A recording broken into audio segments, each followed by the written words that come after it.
Hello, and this is an update on the Nissan Skyline Super Treasure Hunt from 2007 that I did a video on earlier.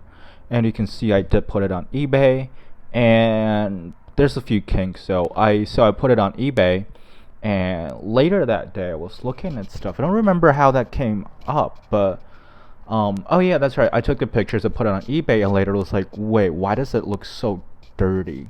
Because yeah, I think it shows like in the crease between the plastic and the paper and the cardboard, you see like tiny flakes of stuff. Before I didn't know what that was. I thought it just got dirty. It might be piece of tarp or whatever, some plastic.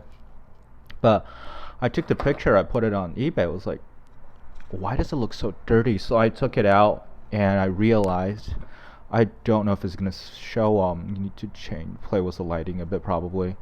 Let me grab this might be super bright, I apologize, but yeah, you see the top, like the top is the most obvious. It got so bad metal flake, and the same for the sides.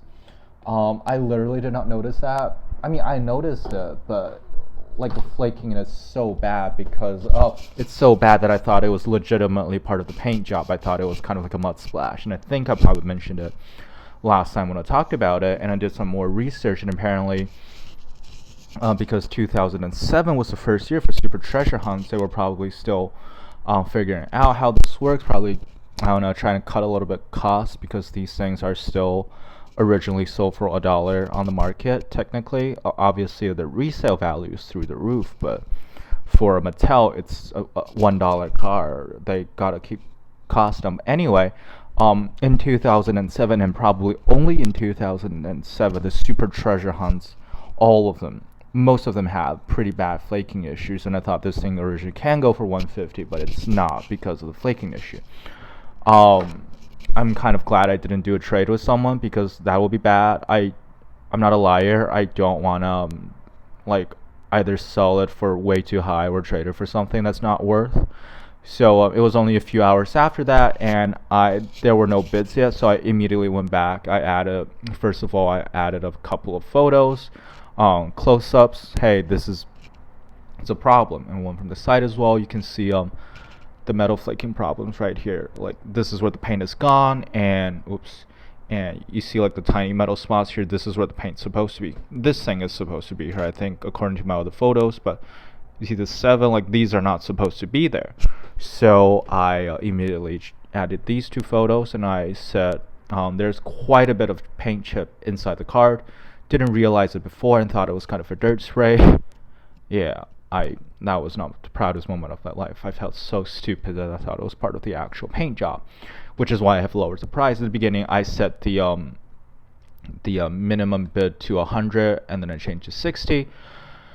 I thought it probably ended up selling for like 60, maybe 80 max, but that's a problem. It's a winning bid. It just ended a few minutes ago, and that's why I immediately grabbed the camera to videotape it. The winning bid is 112 and a half, and there's 7 bids. Oh, I probably shouldn't do this actually. There's personal information here, I'm sure. So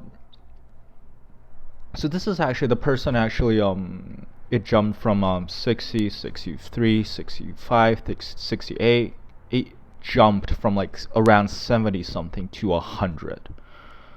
And that's when I was feeling uncomfortable. So I found the guy who when I realized that the bid was at 102, so I thought this is way too much. So I sent an eBay message to the person who bid that much. I was like, hey, I'm glad you're bidding on my item, but this is a huge jump from the previous bid. I hope you know what you're getting into. Like, you've seen from the comment as well as the pictures that it's got ridiculous paint problems, right? There's 2 concerns over here. One, I don't want someone to bid on something they don't know what it is, so like they end up getting it and realize it's not what they thought it is, even though it's technically their fault for not reading / looking at the photos. I don't like it's bad for everyone involved, right? I have to ship it out, think I earn like $100 some, and then realize, oh, just to get it back. And for the buyer, like, he paid a huge premium for this item he probably thought was completely mint with no damage, and then get it. It was like, oh, I've been scammed. Even though, of course, that's not really the case. But either way, like, either he thought he was scammed, or he thought it's not worth it, and then he issues a refund. So it's bad for both of us, and obviously there's the transportation that goes into it. It's bad for the environment, even though like the marginal cost is probably not that great. But I said I'd rather not, right? So I sent him. I was like, hey, you know what you're getting into, right? If not, well, the I probably should have made it more clear, but subtext being, if you didn't realize that I could cancel your bid for you. No response. I sent it to him, was it yesterday or a couple of days ago, which makes me very nervous. Because there's another possibility. I don't want to be that kind of person who's cynical about everything, but there's the other possibility that he might bet on it, pay the price, get it, and then say, oh, this is not what I expected, and then ask for a refund, send it back, and be like, oh, and put like a completely different card there and scam me instead. I don't want to assume that. I don't want to assume the worst from people, but it's something I have to keep in mind for. So these are my two kind of like lifelines. First of all, I message him, which means I noticed him. I let him know beforehand that, hey, like more so, like even more so than a picture or a comment, that I told him directly, you are bidding / willing to agreeing to pay for an item that is damaged. Like there's all of the details right here, the pictures, but like this is me telling him, you're this is what you're paying for. And second of all being me videotaping this, because after that I'm actually just gonna put it in the package and tape it sealed, so there wouldn't be any doubt about me actually sending what he paid for. This is the super treasure hunt. So yeah, and I am nervous because the bid has ended. The same person who made a bid for $100, and then someone bid a little higher, 110, and the same person, the previous person's max bid maxed out at 112.5. So I want to make sure that it works out for both of us. Obviously, most importantly, I'm thinking about myself and hoping that I don't lose out because of it, which is why I'm videotaping this. But obviously, I hope everything goes well. So actually, I just realized the tape is not here, but I will take you for a walk. Let's see. My living space is a mess right now. Give me 1 second. This is the box I'm going with.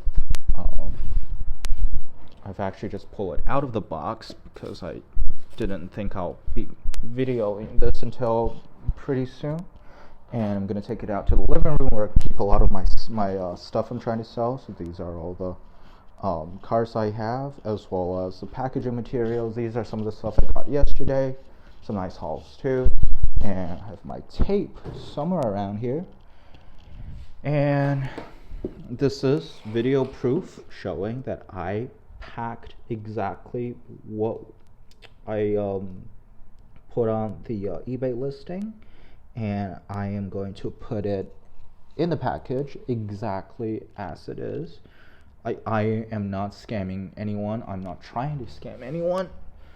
And this is the item I put in. If the person actually issues a refund and send me back something else, this is my evidence saying that's not right. So all of these packaging peanuts, I know this has a card protector already, but I want to be sure. This is like premium item, right? Someone might be paying $110 for it. I'm gonna do the best that I can to make sure it gets there safely. And I don't remember exactly how I put it in, but I think it's something like this. I think this is the best way. Just still closes off pretty well, actually. Yeah, and I'm gonna shove packaging peanuts down here. So it's the best way, actually. No, actually, this is the best way, right? The thing popping up is just the paper itself, just the cardboard itself giving way. But one last look. This is indeed the super damn it, the Super Treasure Hunt. You see the real riders. It's a completely different wheel. You see the spectral flame paint. Putting it down like so, and shoving peanuts under it. Still go a little bit more. Okay, I think this is good. I'm gonna shove some peanuts over here to make sure it's flat. Basically the idea is to make sure it does not, you know, it's gonna be stable within the packaging, and some bubble wrap on top just to be safe. Alright, it's all in the box. I don't have like shipping information yet, but once I do, I will put it in. But for all intents and purposes, this box is sealed. And when the buyer pays, assuming he does pay, this is going to be how it will be shipped. And this is probably not the best way to pack it. This is my first time, so I'm not claiming to be an expert, but this is sealed. I put the car in it. There's no trickery involved, so no one is gonna be accusing me of sending the wrong item. All sealed. And one more bit of tape.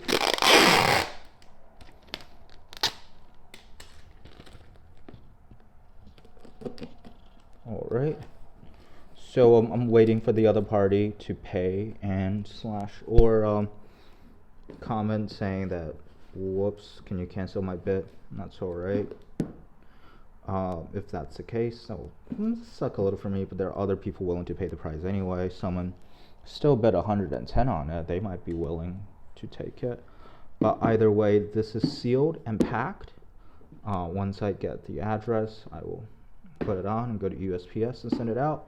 But before that happens, this is all there is. And if there's any update, if there's anything new to the story, I will film it again and we'll see what happens after that. So thank you for watching.